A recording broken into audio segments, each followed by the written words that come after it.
Public safety leaders are leveraging technology to help victims of family violence during the coronavirus pandemic. Welcome to our Facebook Live panel, Preventing Family Violence During COVID-19. I'm your host and moderator, Daphne Young, Chief Communications Officer at Child Help. And just to share with some of our viewers, Child Help is a national nonprofit that's dedicated to the intervention, the treatment, and the prevention of child abuse. We've been around over 60 years. We've rescued over 10.5 million children, and we operate the Child Help National Child Abuse Hotline, which is 1-800-4-A-CHILD. It's available 24/7. It's staffed exclusively with degreed crisis counselors, and we can translate in over 170 languages for anyone that wants to call any time of day. I would want to tell people that are watching right now that if you or someone you love is in harm's way, dial 1-800-422-4453, and we have counselors waiting for you right now. We saw a dramatic increase in calls to our hotline. To share with all of you, we saw 31% in March, an uptick of 17% in April, 43% in May, and 32% in June compared with the same months last year. So we are honored to be working with public safety leaders on a family violence campaign to address the devastating effects of COVID-19, which can be catastrophic to victims in ways that are not easily seen or commonly reported. A rise in violence in the home, coupled with serious challenges facing victims, is a growing crisis. Human rights groups are calling it the shadow pandemic.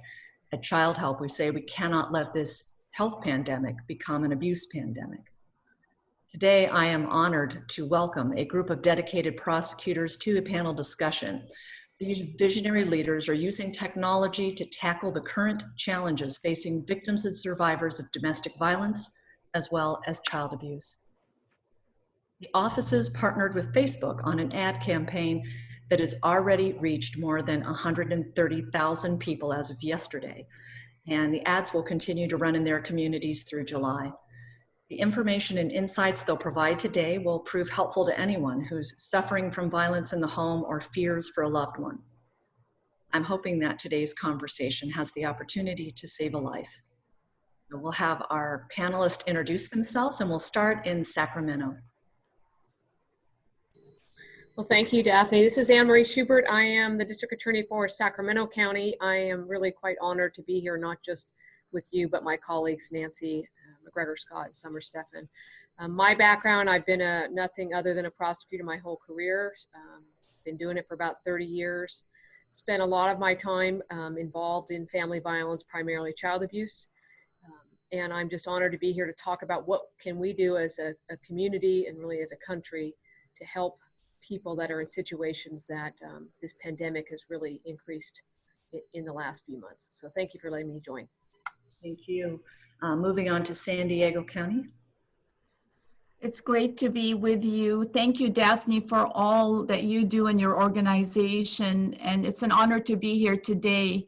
Like you said, we're hoping that this will save a life, whether it's the very life of a person or their liberty and the way they live. Everybody should be safe at home in their family. So the focus today can be life-saving. It has been a big part of my career is protecting children and families from violence so they can have that freedom that everybody deserves to live a safe life. And so I'm honored to join my colleagues here today, and I hope that people will take a few important tips away. That's wonderful. Alameda County. Hello, everyone, and happy to be here with my colleagues. My name is Nancy OMalley, and I'm the District Attorney of Alameda County. My largest city is Oakland, California. And I began my career as an advocate against domestic violence and child abuse and sexual assault when I was still in college many years ago. And I observed the system then and the lack of protection for victims of violence, and especially violence in their home. And I really made it my vow that if I was ever a lawyer, that I was going to do something about that. And I'm really proud to say that, like my colleagues here, I've spent my career as a prosecutor prosecuting sexual assault and domestic violence and child abuse, human trafficking cases, particularly involving children. I have in my county, started the second in the country Family Justice Center, at which we serve both domestic violence and their children. We serve victims of sexual assault. We serve children who have been both physically and sexually abused, and we serve seniors. So I'm really happy to be here to pass on a lot of information that I know will be helpful to all of you out there. Well, thank you for the work you do. And finally, U.S. Attorney for the Eastern District of California. Thank you, Daphne. My name is McGregor Scott, and as Daphne said, I'm the United States Attorney for the Eastern District of California.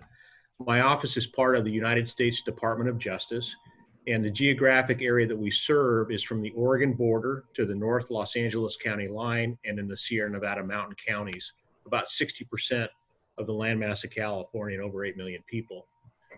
I was a district attorney earlier in my career, and I'm thrilled to be joined by these district attorney rock stars here on this panel today.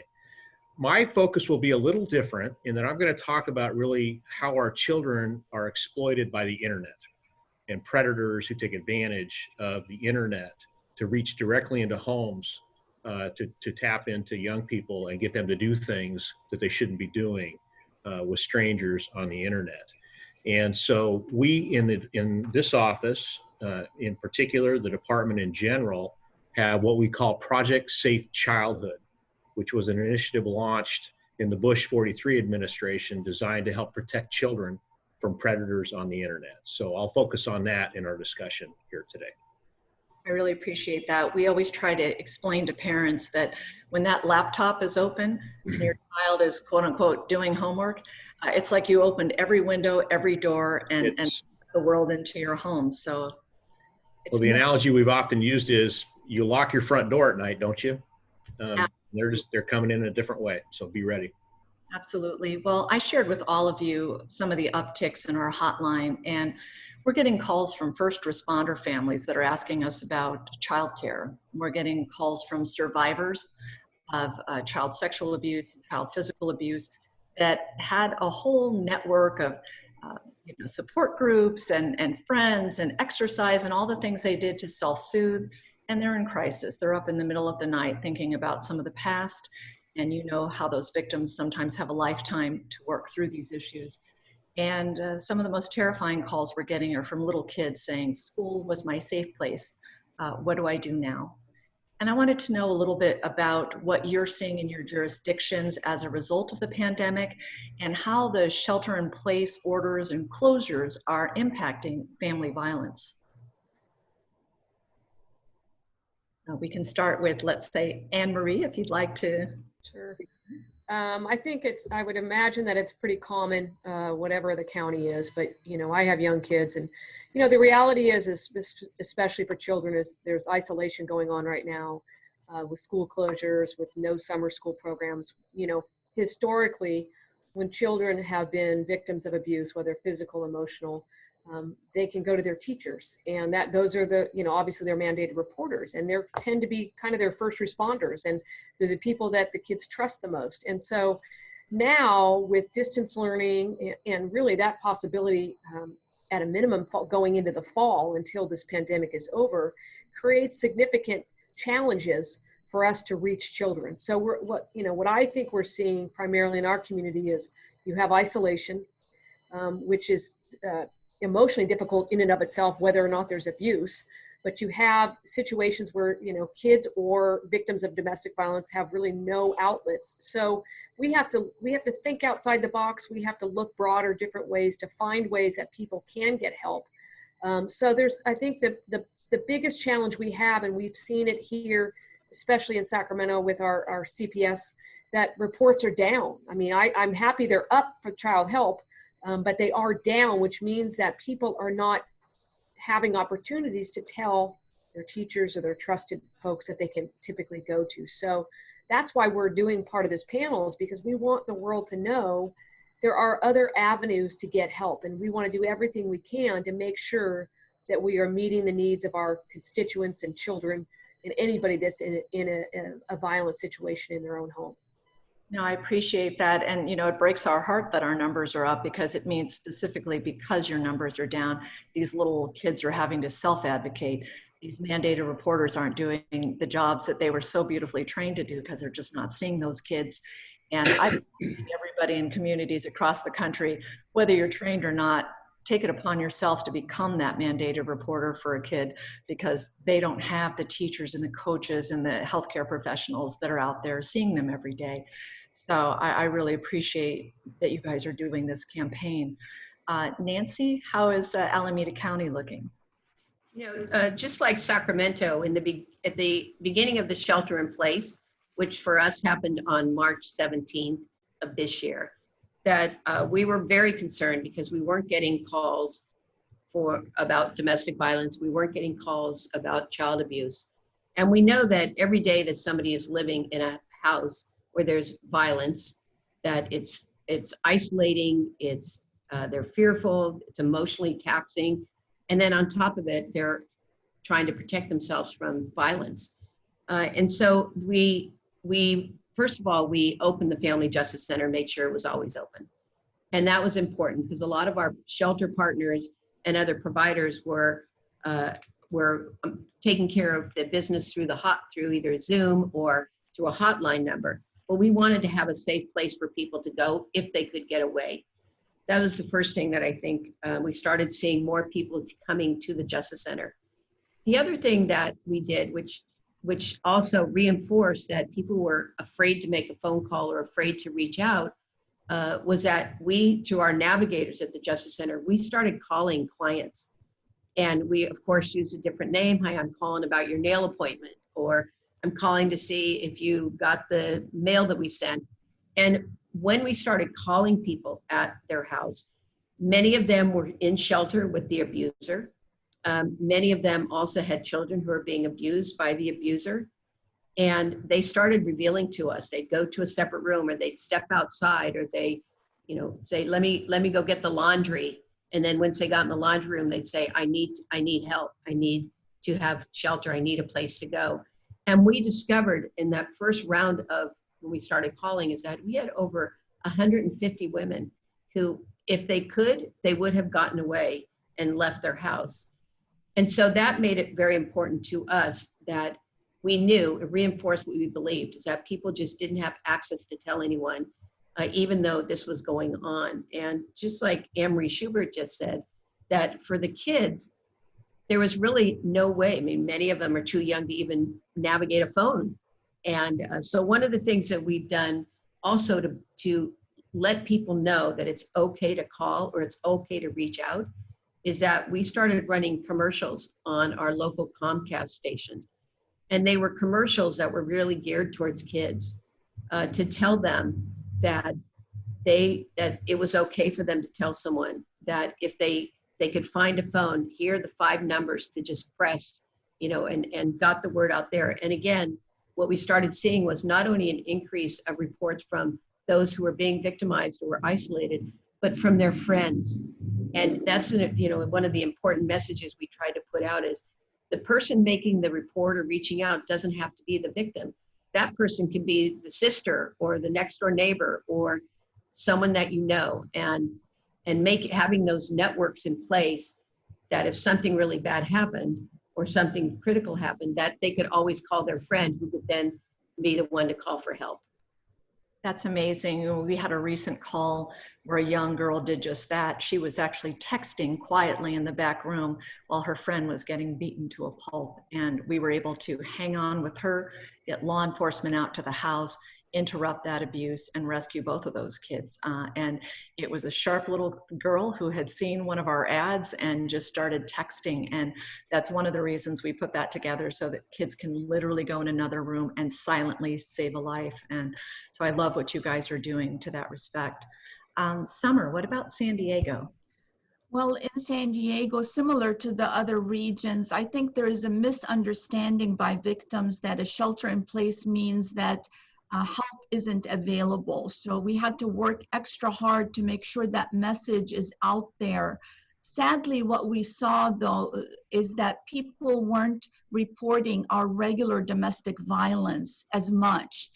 but then it would get to an extreme situation where it turns into homicide or attempted homicide. And that's exactly what we don't want, because if we know abuse isn't just going to disappear, it's going to actually escalate. And so we were responding to terrible cases of, twins being killed in the process of the abuser trying to get to the mother and punishing her by killing her children. So it's a very important message that family violence, child abuse, and domestic violence are so tied together, and that victims who are willing to put up with the abuse need to realize that they're subjecting their children to danger, and so they must act. Absolutely. And we know from brain science that you can look at the brain of a child who's never been touched in a domestic violence household and see the same activity that you would a child who is being physically beaten themselves. And that's so important. Sometimes that's what it'll take a mother or a father who's being harmed to take the next move. So thank you so much. Greg, how about what you're seeing? So we're, as I said, focused on the internet exploitation of children. We've been doing that for many years now. And what we are seeing over the course of time is the number of cases going up and really the horrific nature of many of the cases that we're dealing with. And that's all pre-COVID. So it's dramatic upswing on this. The key on the internet is the anonymity that exists. And all too often what we find is that teenage girls mostly, sometimes the boys, but usually the teenage girls, they're online with somebody and they've never seen this person before. They've never met this person before. They've never spoken to this person on the phone before, but they are trusting. And so we'll have many situations where someone will be representing themselves as, Madison, a 15-year-old girl in San Francisco, and it's really, Nick, a 45-year-old guy in Reno. And the dialogue that goes back and forth all too often culminates in a grooming process where the young teenage girl will start to take pictures of herself, provocative pictures, and send them to Nick, thinking it's Madison, and two girls are just talking to each other. And that's really the most simplistic and simple type of example I can give you. It goes from there exponentially worse. And there is just no way to overstate the danger that exists, again, mostly for teenage girls, but sometimes for teenage boys, from these predators, because they are out there and they take full advantage of the anonymity of the internet and the trust that these people have with those they are communicating with on the internet. In terms of the COVID time, we've seen a dramatic increase in the amount of reporting of the exploitation of children. By way of example, in March of 2019, the National Center for Missing and Exploited Children reported receiving just under 1 million reports on their tip line. And that contrasts with March of 2020, where they received over 2 million reports. So it's there, it's stark, it's in the numbers. We have surveyed our prosecutors who handle these cases, as well as our FBI agents and other federal agents who handle them through our Internet Crimes Against Children task forces. And they anecdotally are reporting to us, they're saying they are seeing exactly the same thing, that the number of tips that are coming in, the number of investigations they're initiating, and the number of prosecutions they're launching has gone up dramatically during this COVID time. So that's what we're battling against right now. Well, it sounds like a tinderbox. You've got children that are, can't be watched every second of the day, that are home from school, and you've got bored predators who've got a lot of extra time and no one peeking over their shoulder. It's a perfect storm for something really bad to happen on a national and catastrophic scale. We're working with Facebook to try to put some indicators within the technology. We're part of the Technology Coalition to be able to flag grooming, be able to understand what linguistic traits are happening that speak to that process. But I think parents need to know pretty much exactly what you're saying. That stuff's not in place right now. We're playing catch up with a lot of the technology. And so this prevention is so essential. And go ahead. Yeah. Well, I was going to say, I've used this line before, and I usually get shocked reactions to people. But if you have a teenage daughter who has internet access in her bedroom and she can lock the door, I guarantee you that the odds are probably 95% that there are naked pictures of her somewhere on the internet.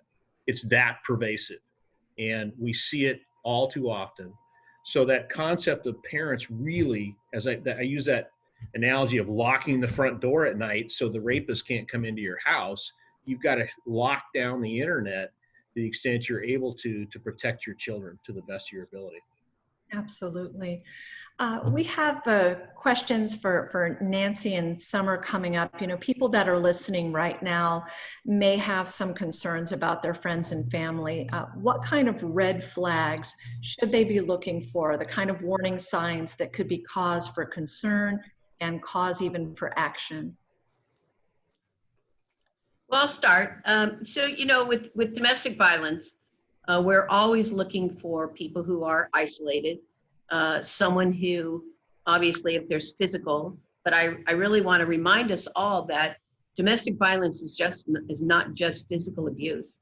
It is also emotional abuse, it's terrorism, and even what we're hearing from some of our clients is that the abuser was threatening to tell people that she, the victim, was positive for COVID. And by doing that, it would freak it would make all of her friends, her support network, disappear. And so we know that mental manipulation has an impact, obviously. And so what we look for are people who are isolating from themselves. They withdraw from their own network or their own support system. We always recommend for victims of domestic violence who are not ready to make a decision about whether they're going to leave or stay or report or not, is have a safety plan. And in their safety plan, we recommend that they have the person that they can call. And even if the call is saying, I'm calling to make a nail appointment, and that's the clue that I need your help and I need your intervention. And so we look for behaviors that show that somebody is withdrawing and going inward. And frankly, it's about the same thing with children, because kids rely on their parent or the adult in the house for food, for life. I mean, they haven't processed intellectually what this abuse means. And so when we see kids, like we're starting a summer camp right now, just to get kids out and get them into a more, groups of 12. And so we're following all of the rules, but at least it gets them out of the house. And when kids see each other, when they see their buddies, that's when they can start opening up. Or if they see a trusted adult, and it won't be immediate. Like we know that when we first encounter kids who are being abused, that they're not going to necessarily open up to us. But when we engage with them and we are friendly and we show them that we love and care for them, that oftentimes that's when a child will come over quietly and say, something's happening to me. And so those are the things that we're really looking for, are this isolation, this withdrawal, this hiding from people, not being able to spend money at the grocery store. You have like $5, that's all the husband gave you. Those types of signs. And, our messaging is not just to those victims or people who may be victimized. Our message is to everybody in the community. And one of the things that we did, and this was really Marie Schubert's design, was a poster that the grocery stores are posting for all of us. And the poster says, if you see something, here's a number you can call for help. And we used that poster and made it small and put it in the bags what the food bank was giving out bags of food. The poster, the little flyer was in there. So somebody would know there is someone to call out there.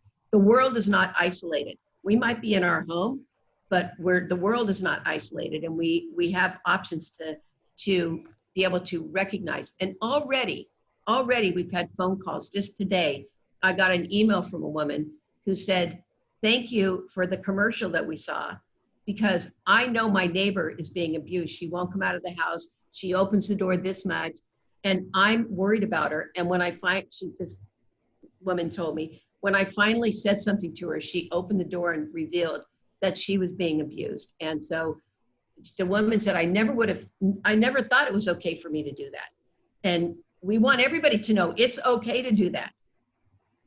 And if you make a mistake, you know, it's a half hour of a bad day. I always say that, just report. You know, if the law enforcement goes out and you made the wrong call, it's a little bit of a waste of a day and everybody gets a little ruffled. If you don't call and you find out that child has been harmed or is one of the 5 children we lose each day to child abuse, you'll never forget it. It will live with you forever. And you don't want to be that neighbor on the news that's saying, you know, I saw something or she seemed to have bruises. You know, we don't need those folks after the fact. We need them in the moment. So thank you. Summer? That's so right. And Nancy hit it on the nose. The favorite trick of abusers is isolation. You know, the more you can isolate someone, and then you bring COVID along, and now isolation has a triple effect. So it's a perfect time for abusers and predators to do their terrible work. So what I would say is to trust your instincts. You know, friends and family and neighbors, they can feel and sense. We're kind of built with these instincts for harm and for protection, and use them and trust them, and use technology to kind of, if you have a sister, a daughter, someone you're worried about, try to FaceTime with them. Try to actually put eyes on them, whether it's a child or the mother in that home. So kind of use technology, and don't judge, because the thing we hear from victims all the time is that they sensed a judgment, they sensed a shame that they're living with abuse. So the more you judge, the more you help isolate the victim. So instead, listen, don't judge, provide active information without pushing, but just give them the information. Look, you're not ready to report, I understand, but at least have a bag packed, have a safety plan, know where you're gonna go. Give them actual tips so that when they're ready, they have that information and they can move to protect themselves and their family. And a stunning statistic is that 40% of children that are involved in child abuse also come from homes that have domestic violence. That's not surprising, but it also shows how the family violence works together to victimize. Absolutely. And one of the key phrases that we use in Child Help Speak Up, Be Safe prevention education that we teach in schools is, it is never your fault. And so when you talk about not judging, we've had kids where the predator is put away and the abuse is long past, but they break down in tears when they hear that line because they've been carrying shame, or family members have said it's your fault that, you know, Uncle Bob's in jail. And so for a child to hear it is never your fault and to not judge victims is so essential. And that sort of leads into our next question, actually. And we'll start with Greg. You know, what key information do you want victims to know? Now you're specifically addressing this online abuse issue. And when you think about, for example, that teen girl you were talking about who is probably feeling exactly like Summer expressed, full of shame, full of embarrassment, probably having her perpetrator escalate the pictures or the potential to meet because she's so afraid that her pastor, her mother, her family will see this. What is something that you want to tell those victims? Well, I want to use the same phrase that Nancy used, which was that of a trusted adult. And I've raised 3 boys. They're all Boy Scouts. And that's one of the things we identify in Scouts is who is a trusted adult in your life. It could be a pastor. It could be a next door neighbor. It could be a coach. It could be a teacher.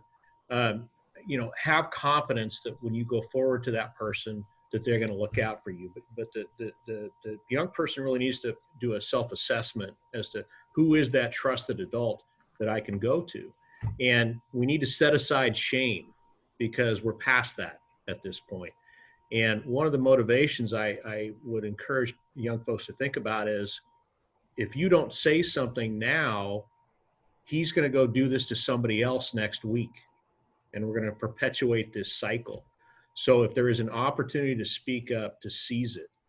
And, you know, one of the broad tips that we try to pass along to the young folks in particular. You know, I just figured out what LOL meant not all that long ago, right? And all these acronyms that we use now, but it's IRL, in real life, right? So if this is not somebody in real life, in your life, someone you have met, someone you have looked in the eye, someone you have spoken to on the phone, then that person isn't real. And you need to have every measure of safeguard up that you can, and to really adopt the position that unless this is someone I have met in real life, I'm not going to send them pictures. I'm not going to communicate with them. I'm not going to accept gifts, because that, as I said earlier, there are way too many predators out there who assume these false identities on the internet, who are just waiting for you to open the door of your computer that much so they can walk in and fully exploit the situation. Absolutely. And, you know, you're mentioning LOL, and one of the things that we do at Child Help is we just keep a little glossary, and I was talking to some of your team members as well. You know, these emojis that you think are so adorable and sweet have a completely different meaning when it's between a predator and teenagers just talking to each other. And so a parent can look over the shoulder and think they're just witnessing adorable little smiley faces and hearts, and there can be an entire encoded conversation. So to your point, it should be someone the child knows, someone the parents know, and even with that, even with a trusted adult, the coach, the family friend, making sure that that's not a secret exchange, or they're not being told to keep anything to themselves. Summer, Daphne, can I jump in? Just one point to make. Yes. Is that you know, we know that sometimes victims are reluctant to talk about their own abuse. Through everything that Summer just talked about, there's an element of shame and embarrassment, and people are going to judge me. But the one thing we do know is that victims of abuse will report when their pet is being abused. And this is one way that we have access to people's houses, is that, you know, a neighbor can hear a dog yelping, or even little kids may never admit that they're being beat, but they might say that their puppy is being kicked by the dad or something. And so it's also one of the things that we talk to victims about, and to family members, is that pay attention to the pet, because that's where somebody's instinct they might not have enough fortitude at that moment to protect themselves, but they will find it in protecting their pets.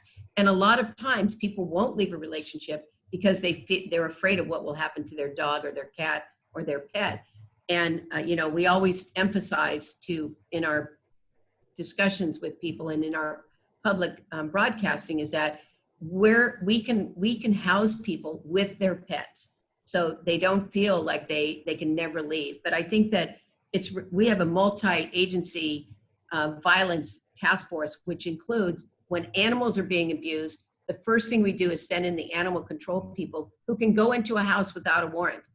And they don't need a warrant like the police might, and go in and look around and see what's happening. What do the kids look like? What does the mom or the dad look like? You know, and I think that these are important avenues that we sometimes forget about, using the tools that we have available to us in circumstances like if it's a pet, or using animal control to go in the backyard or look around or something like that. Nancy is so right about that. You know, we actually placed our animal cruelty division within our family protection, domestic violence, child abuse, and we started to track the numbers. And the numbers are, you know, we used national statistics to put it in that division, but now that we have it there, we see those connections so ready. And you know, people who have that motivation to abuse will use pets, will use children, will use losing custody, will use any kind of ploy. They almost have psychology degrees that can completely manipulate and maintain their victims. So that's absolutely correct. But you know, there's so much to tell victims. I mean, the U.S. Attorney is so right. It's that we've really hurt our children because we focused on stranger danger. And when they use social media, people are immediately identified as friends, even though they're not friends. They're just someone, they're a stranger. And so we need to change that conversation and have direct conversations with our children about what a stranger is, and that it can be someone over the internet or it can be someone on the street.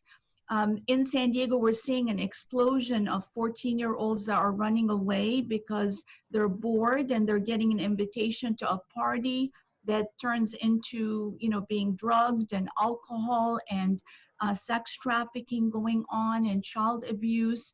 So these are hard conversations, but we need to have them with our children, with our neighbors, with the people that we love. And one thing I would say as a tip to parents, make sure your kids understand that if they report strange activity to you, that you're not going to take their device away. Kids want to hold on to their stuff. And so you have to almost have a contract with them that you will help them make it safe, but you will not deprive them of it. It's like a trust relationship. That's such a great point. Working in child welfare, we see the littlest things that make those breakthroughs. You talked about having pet services in a DV shelter, and I volunteered at one recently. And one of the women there told me, oh, there's no way I would have left without Pepe. And she's holding this little chihuahua, and the kids are playing in the area with all of the gym equipment, and they were safe, but they were not going to leave that pet behind. Or like you say, sometimes the difference between admitting that I am being groomed for sexual abuse versus I want to give my phone up is really the only bridge. So great advice to parents. Anne-Marie, did you want to kind of wrap up some of the concepts here of what key information you'd want victims to know? Well, one of the things I wanted to kind of add to the conversation is kind of for us, whether we're individuals or we're the community, we need to look at this issue of family violence really as a community issue. One of the most important things I ever learned in this profession was if we can stop violence in our families, we can stop violence in our communities. And I think all of us that have been in this business understand that the root of much of our criminal justice system rests upon how we raise our children. How do we treat people in our own households? And so when we try to make a plea to people about this particular time, the importance of hearing things, seeing things, suspecting things, and telling people is not just about protecting that individual, whether it's the victim of domestic violence, whether it's that victim of child abuse. It's about prevention, because if we can prevent crime on the front end, we are going to all be better off. If we think about, child abuse and the impact on that child's brain and what happens to that child over time by being a victim of abuse, we know the studies show that child can end up in the juvenile justice system as a victim or as a perpetrator. We know in the adult court system that people that are often victims of family violence end up in our criminal justice system.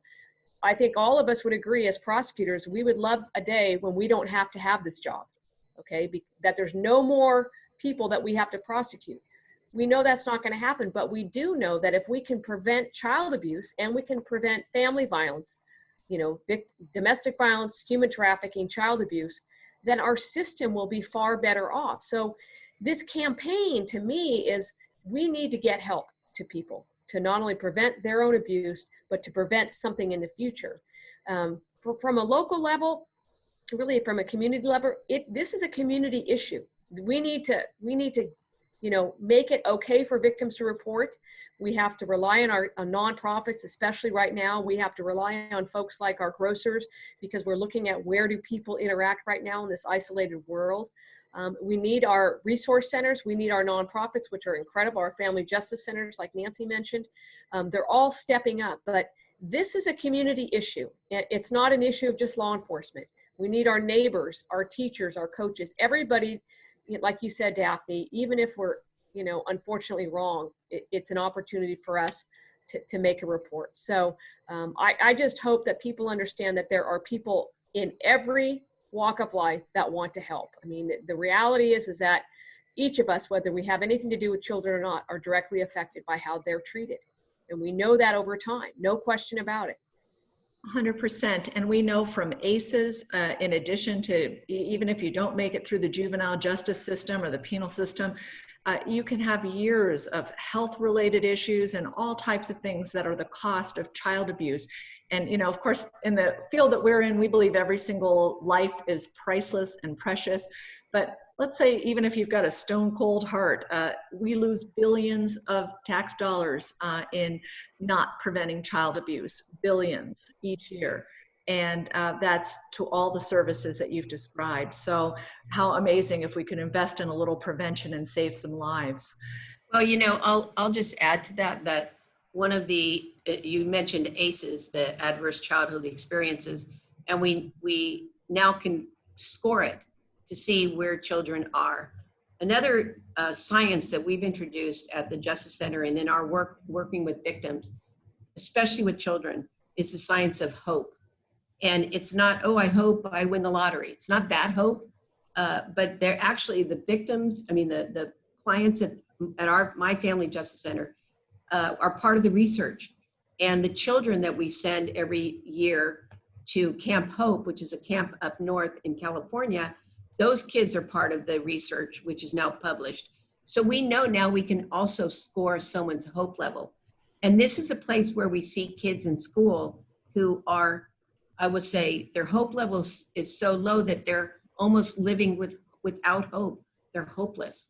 And so the work we're doing also, not just the resiliency around ACEs and how we can address that, but how we can help the children and their parent build, and the victims of domestic violence, how can we help them build their hope level and feel like their life is worth living? And one thing we always remind ourselves of, and we remind the clients we work with, is life is not going to always look like this moment.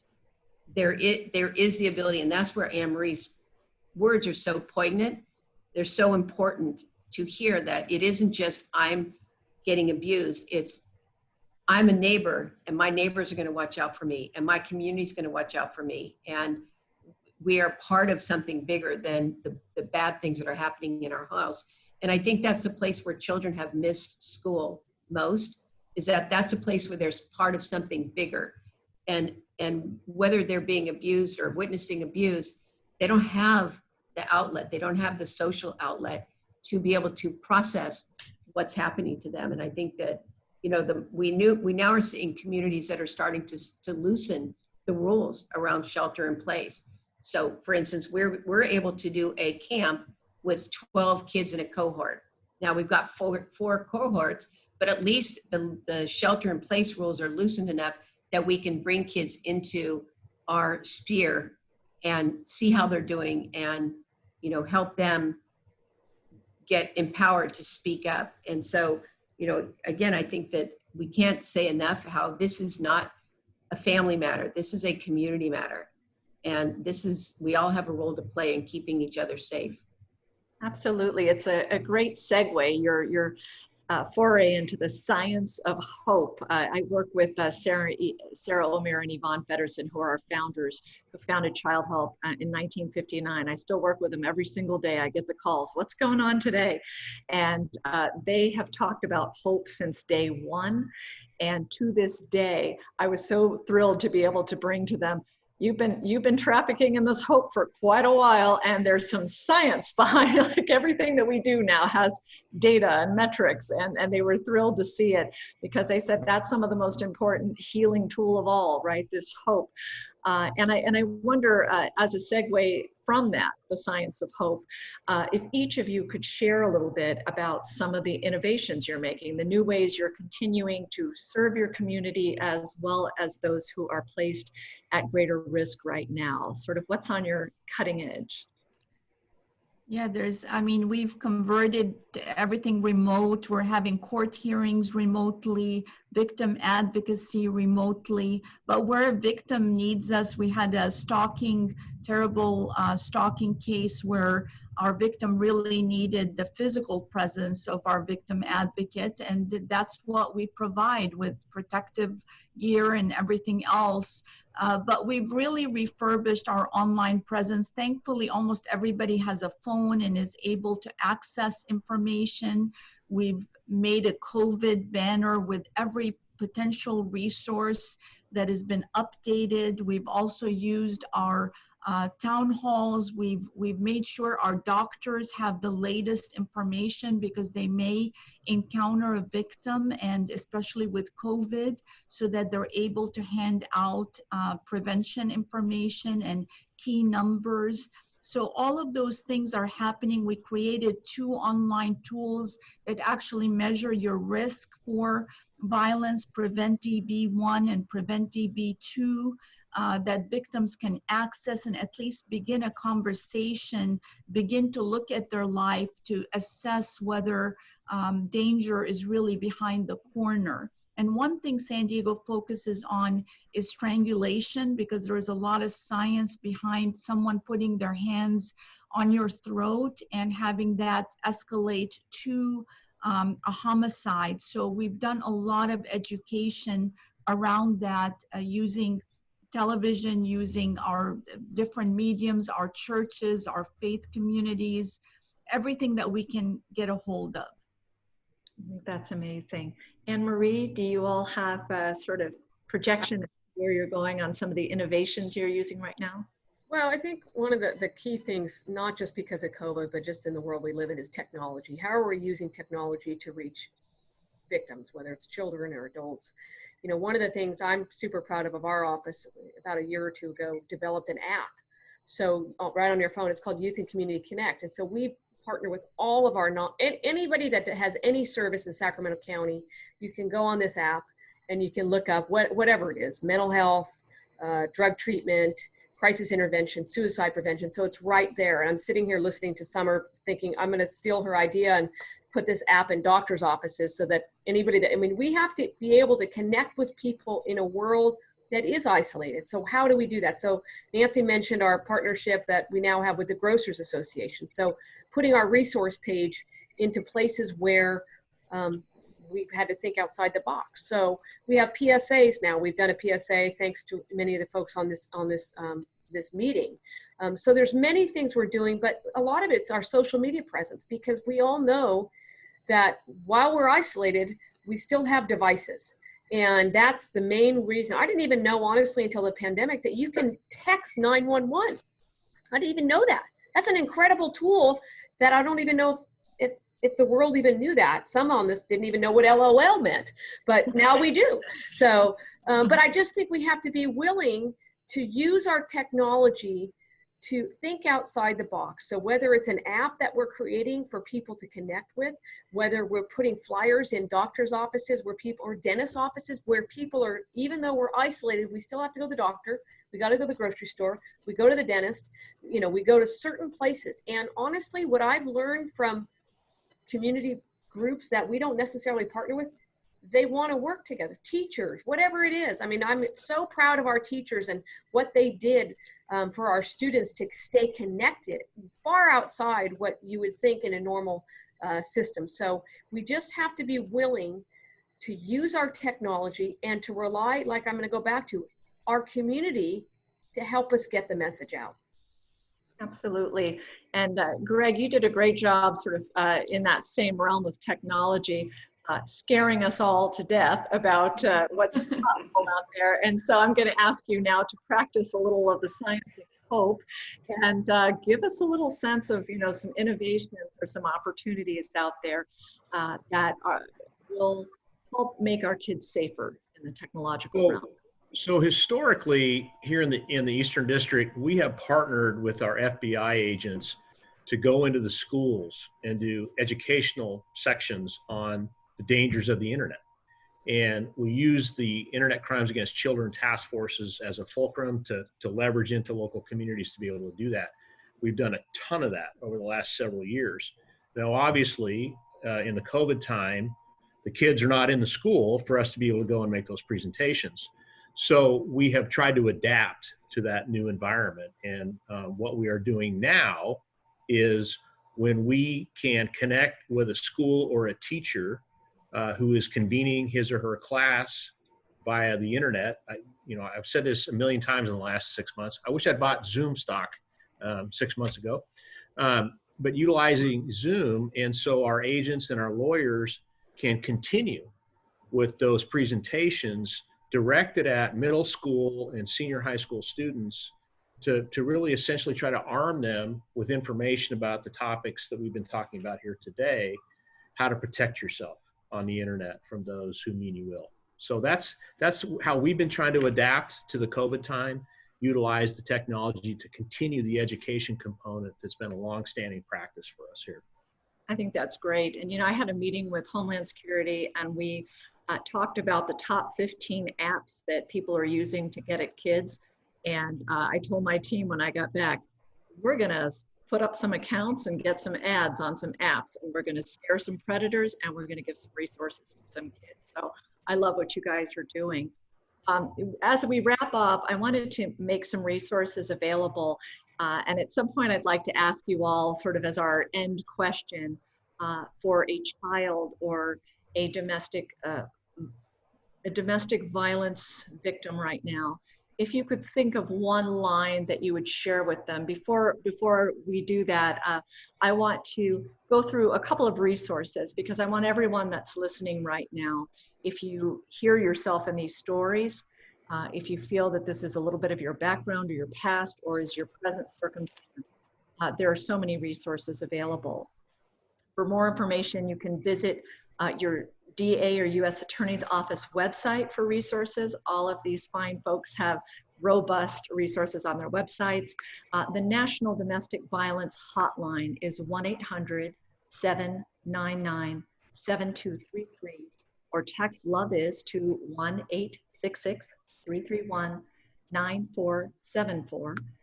And if you are a child trapped at home with an abuser, if you are a family in crisis or a survivor who is suffering right now, please call, text, or chat with us, 1-800-422-4453.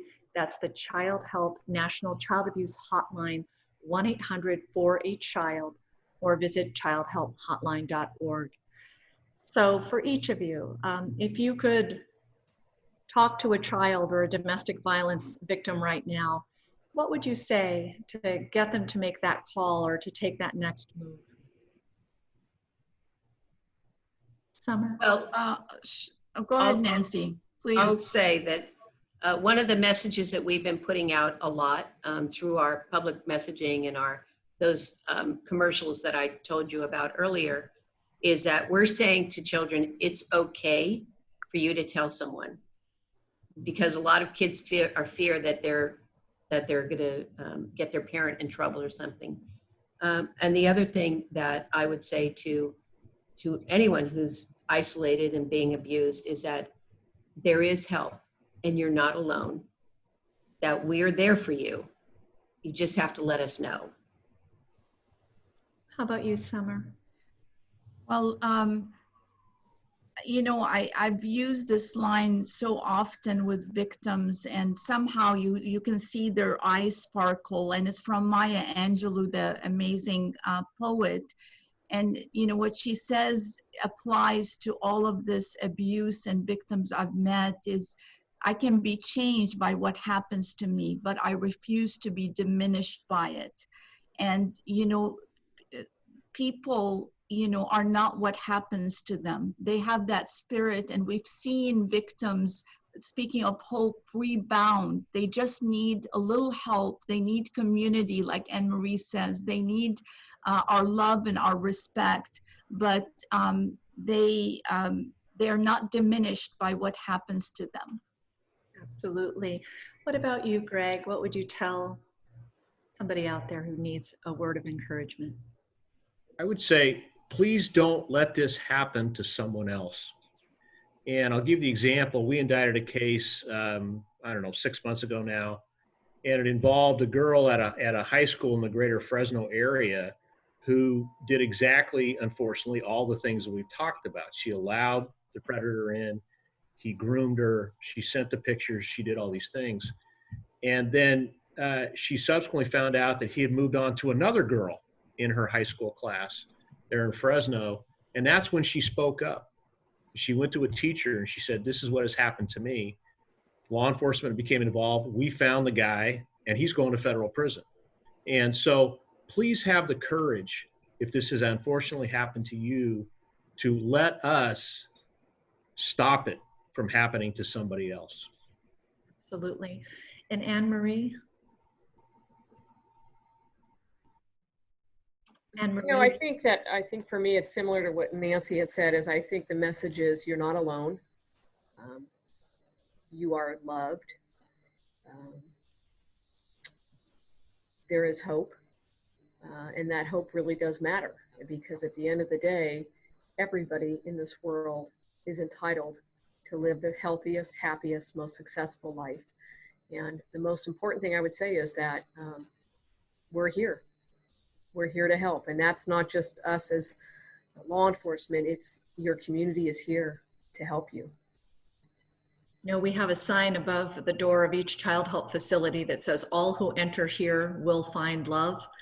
And I just want to thank all of you today, because I think, you know, they see you as the ones that catch the bad guys and put them away. And I think they need to realize that you have such love in your hearts for these children and these victims and your communities. And we love you guys for doing this. So thank you so much for joining us. Thank you, Facebook. Thank you to all of our wonderful DAs. And again, if you need help, call the hotlines. The numbers will be available to you, and we'll have counselors waiting to talk with you. All who enter here will find love. Thank you very much. Thank you, Daphne. Thank you very much, Daphne. Thank you, Facebook. Bye, thank you.